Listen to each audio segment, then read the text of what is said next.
alam niyo po, kaibigan ko yung si Atty. Gadon. In fact, lagi kami nagko-concert niyan. But kasamang Larry, I'm sorry, but this is no laughing matter.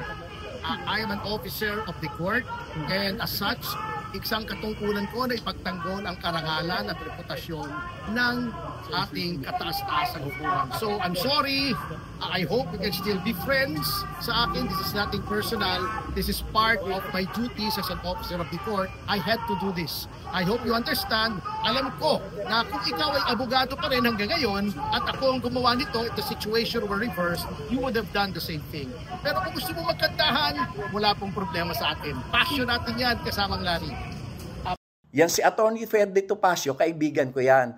Style niya talaga mag-ingay. Kasi kung hindi siya mag-iingay, wala siyang kliyente. Pero itong mga kliyente niya, mga biktima yan, akala magaling ang kanyang depensa dahil kasi maingay, pero lahat sila nakakulong. O asan sila? Si Rodrigo Duterte, Apollo Kibuloy, Alice Guo, si Teves, si Cassie Ong, lahat yan nakakulong. O yan ay lahat ay mga abogado niya, si Ferdy Topacio. O kasi maingay, hanggang ingay lang naman, o di ba? Pero hanap buhay yan. O hindi bali na pagbigyan na natin yung hanap buhay niya. Nag-iingay yan kasi ako sikat. Kaya tinitira niya ako para sumikat siya. Dahil siya naman ay sikat lang sa pagiging maingay. Pero walang katuturan at lahat naman ng kliyente niya na mga pinagmamalaki niya, mga nakakulong.